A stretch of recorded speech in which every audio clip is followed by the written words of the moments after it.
The massive doors burst open just as the pastor asked if anyone objected to the marriage. Every head turned. And there she stood. Ngozi Okoro, Chike's first wife. The woman they had buried 3 years ago. The screaming started immediately. Women jumped to their feet, pointing with trembling fingers. Ghost! Ghost! She has risen from the dead. Men stumbled backward, shielding their families with their bodies. Several guests bolted for the exits in pure panic, trampling over chairs and each other. Others fell to their knees, hands raised to heaven, crying out in desperate prayer. Blood of Jesus! We bind you, spirit. In the name of Jesus, go back to where you came from. Holy Ghost fire! Consume this evil. We reject you, demon. It is witchcraft. Somebody has sent this thing to destroy us. We cover ourselves with the blood. But the woman in the doorway did not look like a ghost. She was stunning, dressed in elegant black lace with gold accessories that gleamed in the chandelier light. Her hair was perfectly styled in an elaborate updo, adorned with gold pins that caught the light. Her makeup was flawless, highlighting her high cheekbones and full lips. She stood tall and composed, her shoulders back, her chin raised with quiet confidence. Flanking her on one side was a distinguished man in a dark suit, and on the other, a sharp-faced lawyer carrying a briefcase. And she walked forward with purpose, her heels clicking against the marble floor, cutting through the chaos with each deliberate step. This was supposed to be the wedding of the season. The Grand Event Hall in Victoria Island, Lagos, was a vision of opulence that could only be described as breathtaking. White and gold decorations draped from the ceiling like waterfalls of silk and satin. Crystal chandeliers hung overhead, their light reflecting off every surface, creating a glow that made the entire space shimmer. The air had been thick with the scent of expensive perfume and fresh roses. Hundreds of guests filled the space, all dressed in matching purple and gold aso-ebi, the traditional fabric that marked them as part of this celebration. Business moguls sat beside politicians. Society women had whispered to one another behind their fans. Everyone who was anyone in Lagos had come to witness Chike Okoro marry Zainab Hassan, the beautiful daughter of a wealthy businessman from Jos.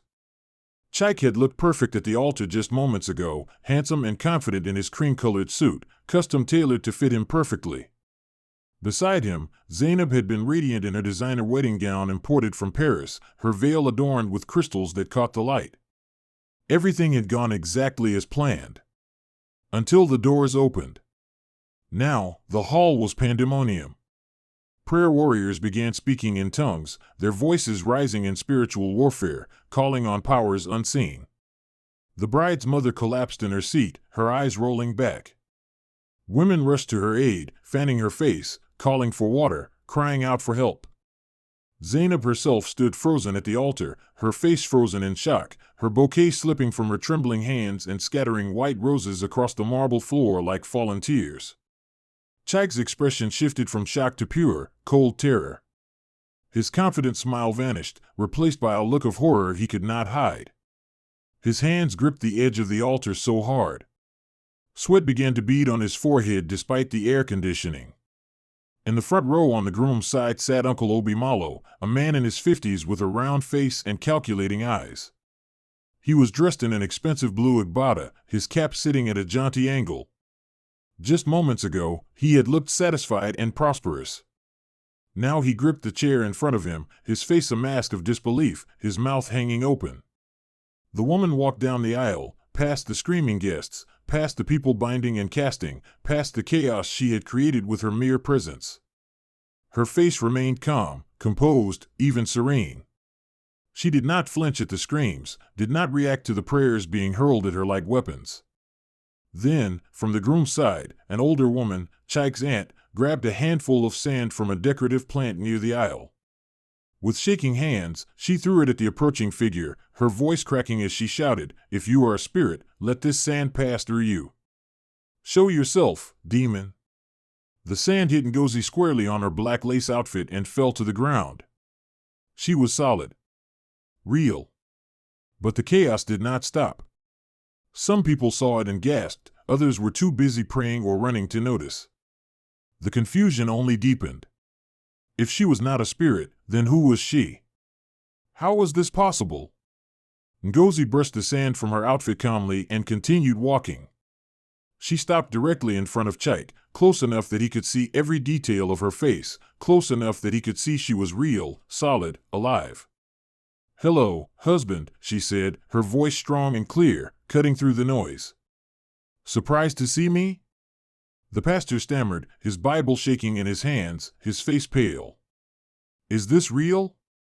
Are you? What is happening here?" Ngozi turned to address the crowd, her voice rising so that everyone could hear. "I am very much alive. My name is Ngozi Okoro, daughter of the late Chief Malo. 3 years ago, this man standing before you tried to kill me. But I survived. And today, I am here to stop him from doing this to another woman." The hall erupted again, but this time it was not just fear. It was shock, confusion, disbelief, and a hunger for answers. Phones appeared from purses and pockets, cameras tilting upward, recording every moment of the scandal unfolding before them. Chaik recovered from his shock and immediately went on the offensive. It was a survival instinct, a desperate attempt to regain control. "This is madness," he shouted, his voice shaking with manufactured outrage. "My wife is dead. I buried her. I mourned her for months. This is some kind of sick impersonation. Someone is trying to destroy my happiness with witchcraft. This woman is an impostor sent by my enemies." Uncle Obi stood, his voice booming across the hall, trying to match Chaik's energy. "This is an abomination. Who is this woman? She cannot be Ngozi. Ngozi is gone. We buried her. We mourned her. This is a demon sent to torment us." But Ngozi remained calm. She gestured to the 2 men who had entered with her. "This is Dr. Femi Johnson, the surgeon who saved my life 3 years ago. And this is Barrister Chikwudi, my lawyer. We have evidence. We have witnesses. We have proof of everything." At that moment, the doors opened again. This time, it was not a dramatic entrance but a purposeful one. Several police officers in uniform strode in, led by a commanding officer. The sight of the police sent another wave of shock through the crowd. People gasped, whispered, pointed. This was no longer a spiritual matter. This was criminal. The lead police officer stepped forward, his voice authoritative and clear. "We have a warrant for the arrest of Mr. Chaik Okoro and Mr. Obi Malo. Come with us to the station for questioning." He held up the official documents for all to see. The arrival of the police changed everything. The spiritual panic began to shift. This was real. This was not witchcraft or demons. This was a woman, alive, with police and lawyers. This was a crime being exposed. Chaik's eyes went wild. The mask of composure shattered completely. He turned and tried to run, pushing past the pastor, knocking over a flower arrangement in his desperation. But the police were ready. They grabbed him, along with several male guests who rushed to help restrain him. Chaik struggled, kicking and screaming, his expensive suit tearing at the seams. "This is a lie. This is a setup. You cannot do this to me. I am innocent. I am being framed." Uncle Obi tried a different approach. He drew himself up to his full height, trying to use his age and status to intimidate, to assert authority. "This is outrageous. I am a respected member of this community. You cannot arrest me based on the word of this woman. I demand to speak to my lawyer. This is unlawful." But the police were unmoved. They had their orders, their evidence, their court order. Both men were handcuffed, their hands pulled behind their backs, the metal clicking shut with finality. The wedding hall had become a scandalous scene. Zainab, still in shock, finally found her voice. She looked at Ngozi with wide, terrified eyes, her voice barely a whisper. "Is this true?" she asked. "Did he really try to kill you? Was everything he told me a lie?" Ngozi looked at her with compassion, with understanding. "I'm sorry you had to find out this way," she said gently. But you deserve to know the truth about the man you were about to marry. The guests watched in stunned silence, their phones still recording, capturing every moment of the scandal that would dominate headlines for weeks to come. The wedding was over, but the story was just beginning. That evening, Ngozi stood at the gates of her mother's home in Ikoyi. The house was a beautiful colonial-style mansion surrounded by high walls and lush gardens. She had not seen this place in 3 years. Her heart pounded as Dr. Femi squeezed her hand. The gate opened, and there she was. Mrs. Malo stood on the veranda, dressed in a beautiful bubu. She had been watching the news, had seen the videos from the wedding already flooding social media. But seeing her daughter in person, standing there alive and real, was something else entirely. Ngozi, she whispered, her voice trembling. She walked forward slowly, as if afraid this was a dream that might shatter. Yes, Mom, Ngozi said, tears streaming down her face. It's me. I'm home. Mrs. Malo rushed forward and threw her arms around her daughter. The embrace was desperate, fierce, filled with 3 years of grief and hope and prayers. Mrs. Malo wept openly, her body shaking with sobs. She held her daughter's face in her hands, touching her cheeks, her hair, her shoulders, as if to confirm she was real. My daughter, she whispered through her tears. My child is alive. I knew it.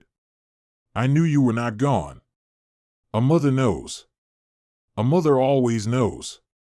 They stood there for a long time, holding each other, crying together. Finally, Mrs. Malo pulled back and looked at Dr. Femi. You saved her, she said simply. Thank you. Thank you for bringing my daughter back to me. Dr. Femi nodded respectfully. She saved herself, Ma. I just helped. Ngozi sat with her mother and Auntie Ifeoma, her mother's sister, in the study, surrounded by documents and files. Their lawyers were present. Tell us everything, Auntie Ifeoma said, settling into a chair. From the beginning. How did this happen? Ngozi took a deep breath. It started before the accident, she began. Chike changed after we got married. He became obsessed with controlling my father's company, with getting access to everything. He pressured me constantly to sign documents, to give him power of attorney. When I refused, he became cold. Threatening. Mrs. Malo squeezed her hand. You told me you were afraid. I begged you to leave him. I know, Mom. I should have listened. Ngozi's voice was steady but filled with pain. That day, 3 years ago, my regular driver called in sick. Chike said he had arranged a replacement, someone reliable. I didn't think anything of it. I had meetings all day. At lunch, I felt strange, dizzy. I thought I was just tired. He drugged you, Auntie Ifeoma said, her voice hard. Ngozi nodded. I didn't know it then. But yes. The new driver took me home, said I should rest. I remember feeling worse, disoriented. And then everything went black. The next thing I remember is waking up in the car, underwater, trapped. The car was sinking in the lagoon. I was in so much pain, my body hurt everywhere. I fought to get out, kicked through the window, swam to the surface. The room was silent, everyone leaning forward. A fisherman saw the accident. He pulled me out of the water. I was barely alive. He took me to a teaching hospital on the mainland. That's where I met Dr. Femi. Dr. Femi, who had been sitting quietly, spoke up. When she was brought in, she was unconscious, severely injured. We didn't know who she was. She had no identification. I treated her injuries, and they were extensive. Broken ribs, internal bleeding, head trauma. But there was something else. She had bruises and injuries that were inconsistent with a car accident. Older injuries, from before the crash. What do you mean? Mrs. Malo asked. She had been beaten, Dr. Femi said quietly. Before the car went into the water. The pattern of bruising, the defensive wounds on her arms, the marks on her wrists. Someone had restrained her, hurt her. And her blood analysis showed sedatives in her system. This was not an accident. This was attempted murder. Auntie Ifioma shook her head in disgust. That monster. He drugged her, beat her, and staged the whole thing. The driver, Ngozi continued. The fake driver Chike hired. He was the one who put me in the car and sent it into the lagoon. I was unconscious, helpless. He thought I would drown. But I woke up just in time. How did you find him? Mrs. Mallow asked. It took almost 2 years, Ngozi said. The first year, I was just trying to survive. I was in a coma for months. When I woke up, my memory was gone. It came back slowly, in pieces. Why didn't you come home? It was too dangerous. I didn't want them to know I survived, not until we had evidence. There's no way I could have hidden if I came home. I'm sorry, Mom. Dr. Femi helped me, encouraged me. When I finally remembered everything, we started investigating. We hired private detectives. We tracked Chike's movements, his finances. We found the driver. He had been paid a lot of money to disappear, but we found him. And Uncle Obi? Auntie Ifioma asked. How did he fit into this? Uncle Obi, Ngozi said, her voice hardening. Chike was very close to him. We found out that they knew each other before I met and married Chike. They met frequently. He always resented that my father left everything to me. He complained openly that a woman should not control the family wealth, that it was against tradition. He felt entitled to it as the eldest male relative. We believed that their plan was to get rid of me, and if I died without children, the estate would be divided. Chike would inherit as my husband, and Uncle Obi would get a significant portion. They planned to split everything. Mrs. Mallow's face was hard. Greed and twisted tradition. That's what drove them. The trial began weeks later. Sweat darkened Chike's shirt under the courtroom's bright lights. Uncle Obi sat beside him, his expensive suit looking out of place in the stark courtroom. Both men had aged visibly since their arrest, their faces drawn, their eyes hollow. The judge, a stern woman with silver hair and sharp glasses, banged her gavel. This court is now in session. The case of the state versus Chike Okoro and Obi Mallow.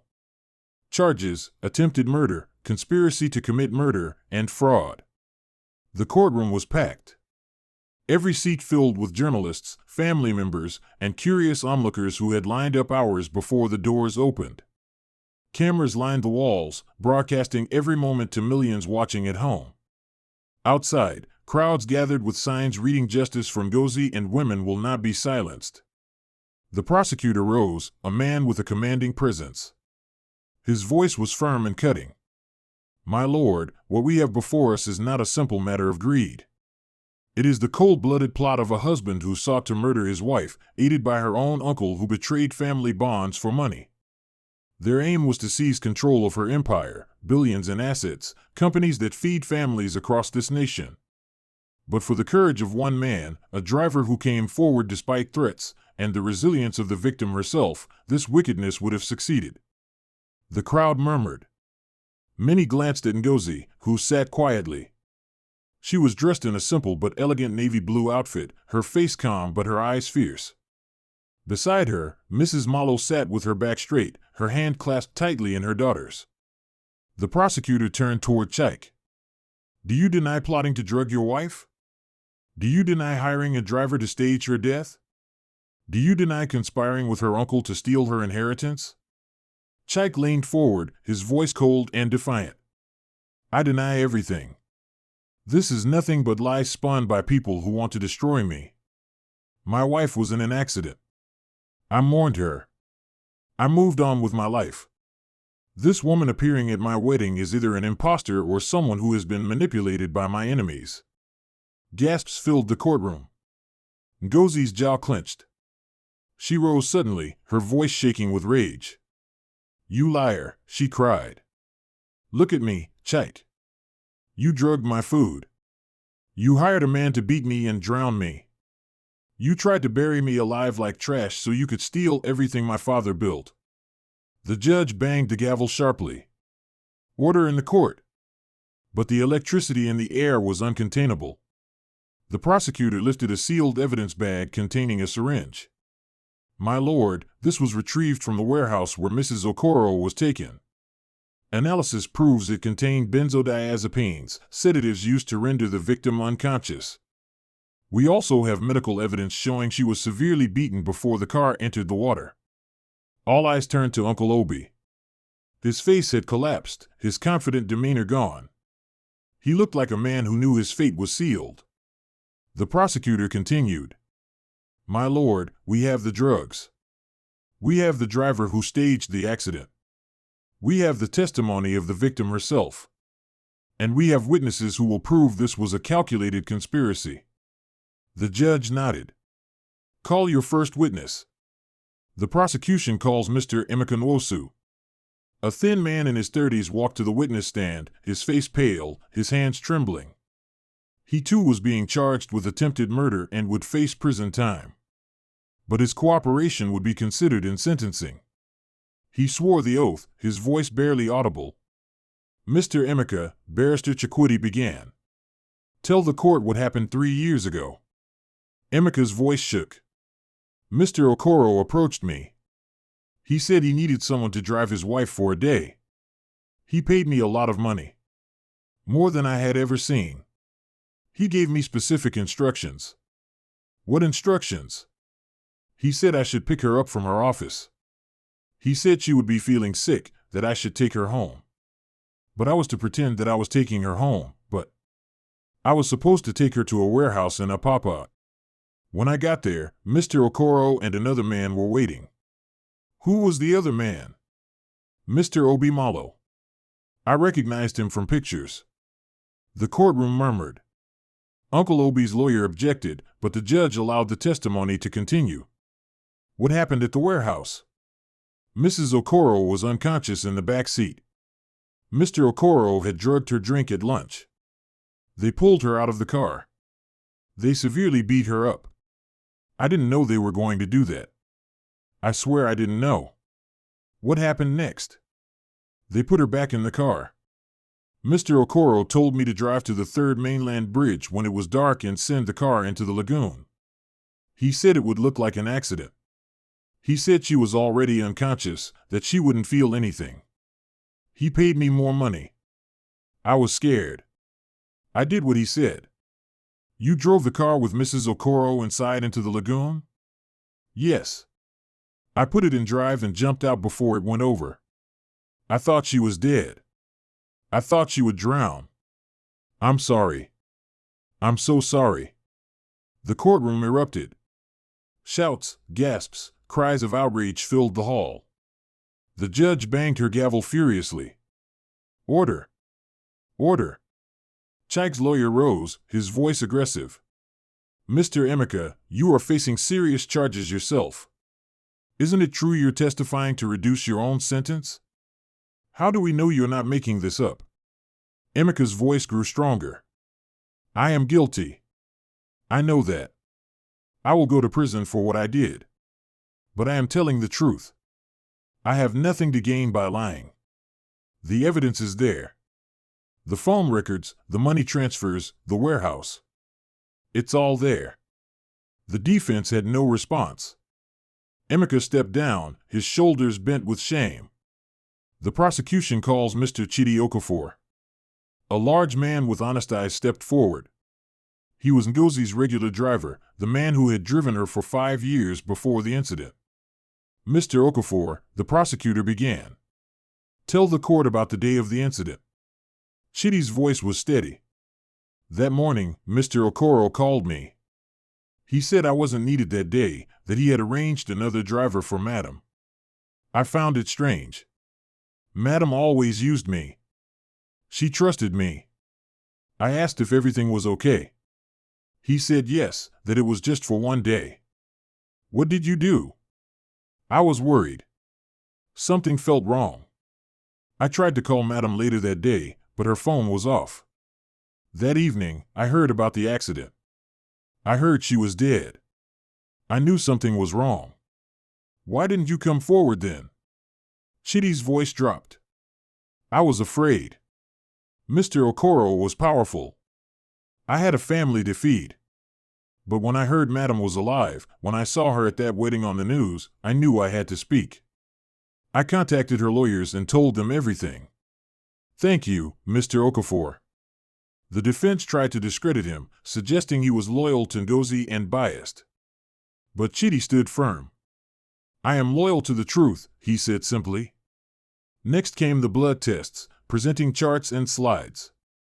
The room fell silent. The weight of the evidence pressed on everyone. Then came Dr. Femi. He was calm, professional, authoritative as he took the stand. Dr. Johnson, the prosecutor said, you treated Mrs. Okoro when she was brought to your hospital. Can you describe her injuries? She had extensive trauma consistent with a car accident. Broken ribs, internal bleeding, lacerations. But she also had injuries that were not consistent with the accident. What do you mean? She had severe head injuries that were caused by her being hit in the head.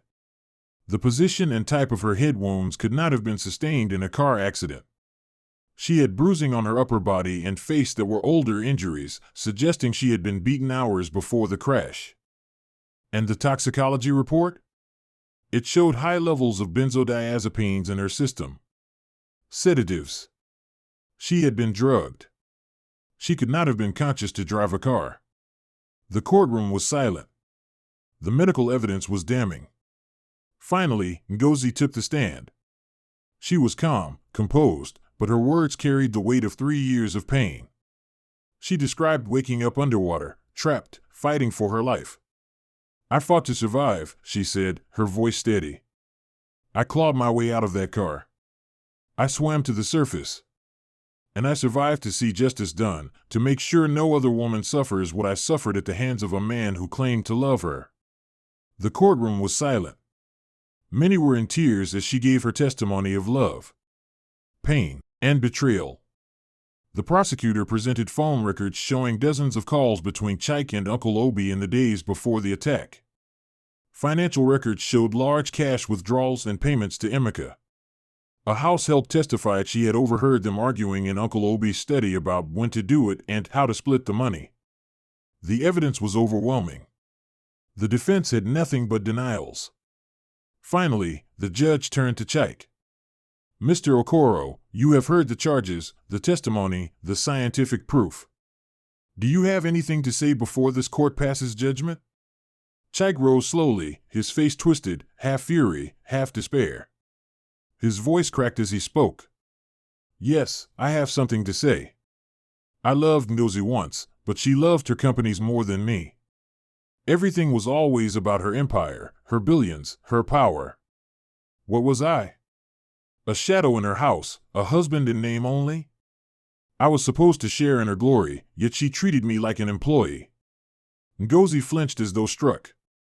The audience murmured, stunned. Chaik's voice grew louder, his fists shaking. So yes, I wanted it all. I wanted what should have been mine. If she had to die for me to live as a man of substance, so be it. Chaos erupted. Shouts, gasps, cries of outrage filled the court. The judge banged her gavel furiously. Order! Order! Ngozi's tears spilled freely now. She stood, trembling but strong, her voice rising above the noise. You fool!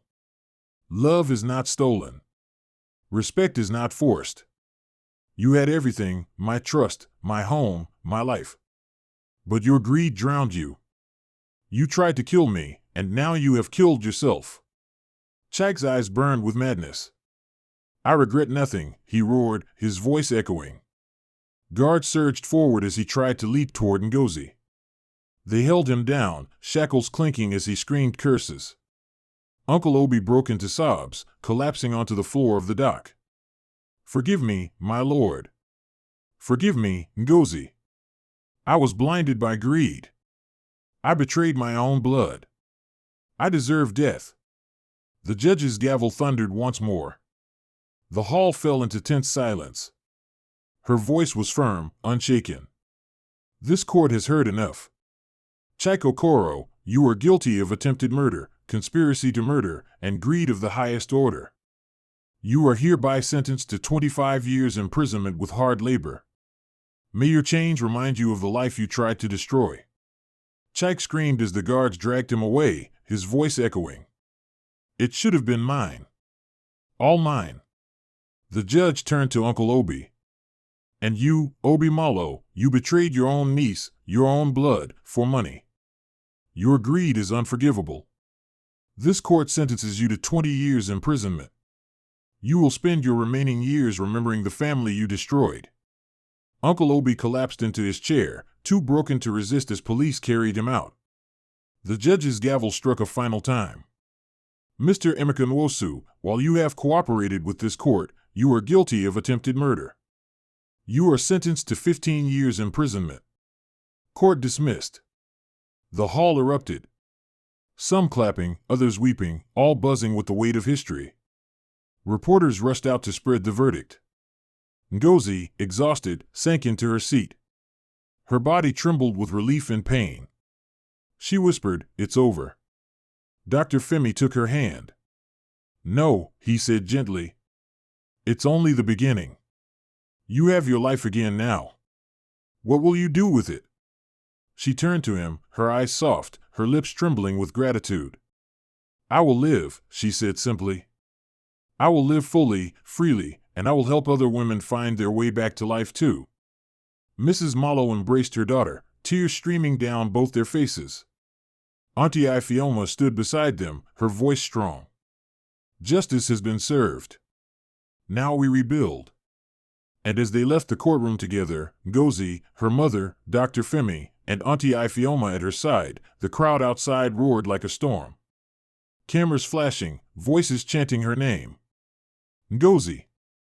Ngozi! The woman who rose from the grave. And though the chains had closed on Chaik, Uncle Obi, and Emeka, new doors were opening, doors that neither Ngozi nor her family had ever imagined before. The trial of truth had ended, and a new chapter was beginning. The media frenzy that followed was intense and unrelenting. Ngozi's story became a national sensation, dominating every news channel, every newspaper, every social media platform for weeks. She became a symbol of survival, resilience, and the fight for justice. Hashtags like Ngozi Lives and Justice for Ngozi trended for weeks, with millions of people sharing her story and celebrating her courage. Women across the country reached out to her, sharing their own stories of abuse and betrayal, finding hope in her survival. Ngozi returned to her family home and began the work of reclaiming her business empire. With Femi by her side, she restructured the company, removed corrupt associates who had aligned themselves with Chaik, and restored it to its former glory. She conducted a full audit, recovered what could be recovered, and rebuilt what had been destroyed. During the months of recovery and rebuilding, Ngozi and Dr. Femi grew closer. What had begun as a doctor-patient relationship had evolved into something deeper, something real. He had been her rock, her support, the one person she could trust completely when the world seemed determined to destroy her. They fell in love. It was something built on trust, respect, and genuine care. 1 year later, on a beautiful Saturday afternoon, Ngozi and Femi had their wedding. It was not the grand spectacle of her first marriage. It was something far more meaningful, an intimate ceremony. Mrs. Malo, glowing with joy and pride, gave her blessing with tears streaming down her face. The ceremony was filled with laughter, music, and hope. There were no shadows from the past, only light for the future. If Ngozi's story touched your heart, please take a moment to like this video and share it with someone who needs to hear it. Your support helps us bring more powerful African stories to life. Don't forget to subscribe to African Tales and Hearts and turn on the notification bell so you never miss our next story. We bring you the most compelling, emotional, and inspiring African tales every week. Until next time, remember, your voice matters, your story matters, and you are stronger than you know. Stay blessed.